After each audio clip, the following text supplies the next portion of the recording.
Hello everyone, and welcome to my Hardcore Warrior guide. In this guide, I'll talk about the different talent trees that I use at low and max level, different tips and tricks, the professions, but also race I prefer to choose, macros, and a lot of other stuff. And I've also made a timeline, so you can easily skip to the part that you're looking for. So what specialization or talent tree should you choose when you level a warrior? Well, in my opinion, there's two different choices. Either playing Arms Warrior or Protection. And the reason why I will not recommend you to level as a Fairy Warrior with two one-handers is because you're going to miss so many of your attacks, and the enemies also has a high chance to either dodge, block or parry these attacks. Alright, so if you prefer to play with a two-hand weapon, then I would recommend you the Arms talent tree, and it should look like this at level 60. But I guess you would also like to know at what level I choose each talent, and this can be seen right here. One thing you gotta know is that at level 31, you gotta choose between a specialization. Usually I just go with Axe specialization, but you could also choose a sword specialization if you prefer to use that weapon type. Another option would be to level as a protection warrior. I like to do this all the way up to I reach level 40. The reason for this is because as a protection warrior, you have so much more survivability, and your leveling speed isn't that much slower compared to playing arms. Some of the main reasons why protection is so strong at low level is because you will get two different stuns, but also last stand.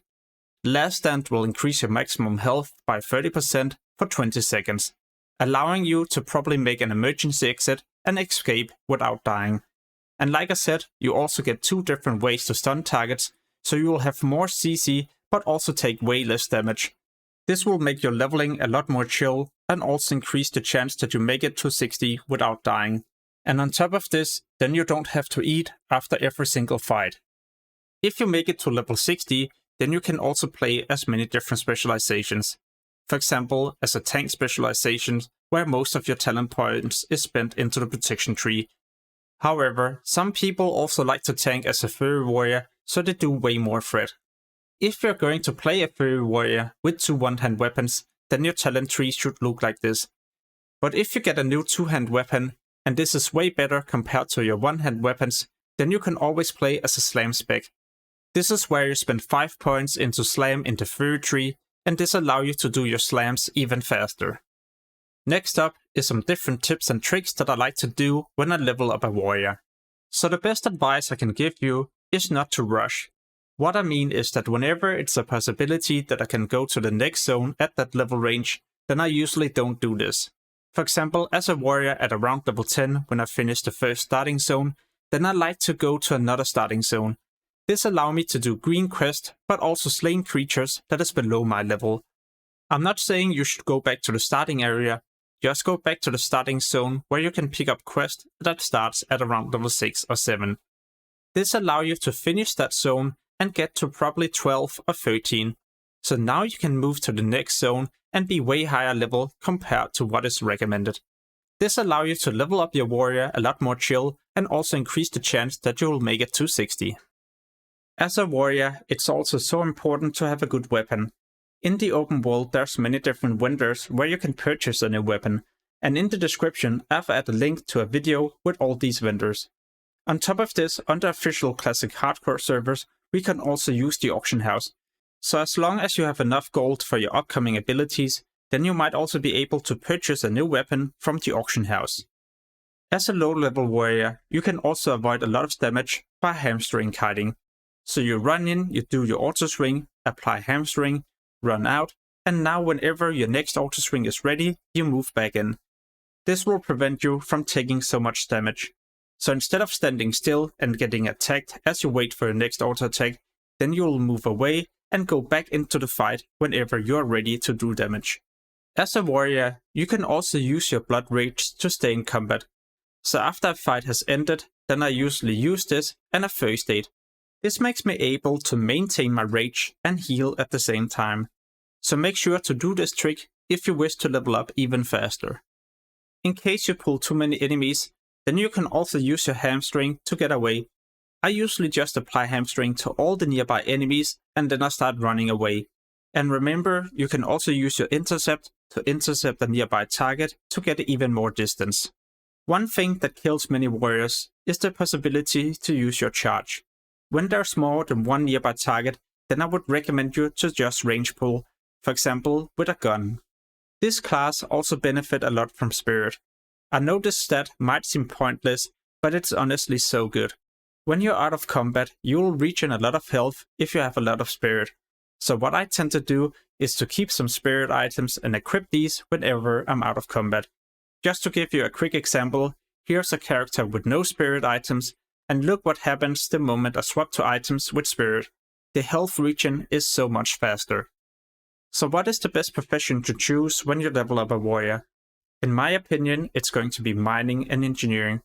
As an engineer, you can make a target dummy, and when you spawn this target dummy, it will also taunt all nearby targets. As a warrior, you don't have that many things to do if you make a mistake, but with this, you can easily escape and also make it away without dying. My second option would definitely be to pick up herbalism and alchemy, so I could craft different elixirs and potions that would benefit my leveling.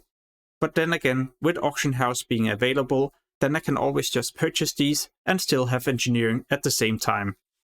So what is the best race to play? Well, as an alliance player, I would either play gnome for their escape artist, or human for their sword and mace specialization.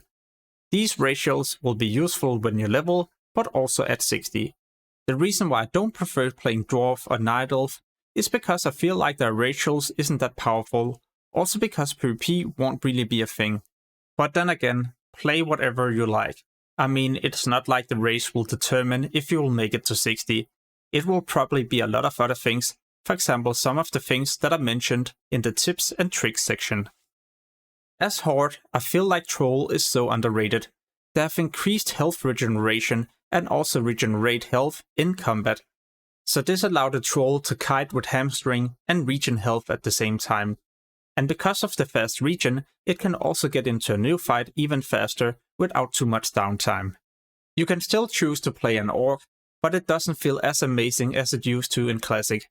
Hardiness was an amazing racial because it was useful in PvP, but X specialization is still something you will benefit from. The only downside is that if you use Blood Fury, then your healing is also reduced by 50% for 25 seconds. This can be so dangerous when you need to use a healing potion. So for example, if you use Blood Fury, the enemy flees and pull more enemies. Then you might need to run away, but all of a sudden there's too many enemies and you won't get a big heal from your healing potion. The two other races, Undead and Tauren, doesn't feel like the right choice for me. I don't believe the racials will help me that much. Of course, Undead with the cannibalism can be useful, but then again, I feel like the Troll racial will just benefit my leveling all the way up to 60. An important thing to be able to do as a warrior is to swap from your two-hand weapon to a one-hand and a shield every single time you need to do it. And you don't have to go to your bags and equip these, you need to make a macro. So one macro could be /equip and then the name of the item that you use as your two-hand weapon.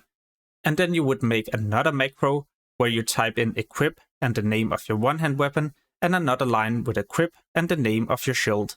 And these macros you just change every time you get a new weapon. So let's say you accidentally pull too many enemies, then you can easily go into defensive stance and equip a one-hand and a shield, and that way also reduce the damage you take as you try to run away. As a warrior, there's two different types of hit cap, one for PvP and one for PvE.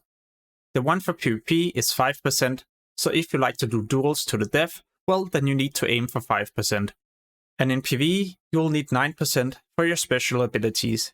You can also increase the chance of you hitting the target with different weapon skill increasements, for example the racials, but also different items that increases your weapon skills.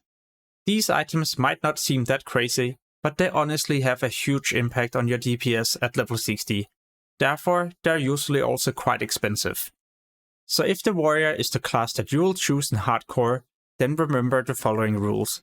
Level up your professions, even first aid and cooking. And green crest are amazing as a warrior, as these are easy to do and still grants a lot of experience. And that way you don't have to kill enemies that is above your level. And remember never to charge in when there's more than one enemy. Instead, use a ranged weapon. There are so many different tips and tricks for classic hardcore, and also other class guides that I will publish anytime soon, so make sure to subscribe to get notified when I post those videos. As always, thank you so much for watching and have an amazing day. Peace!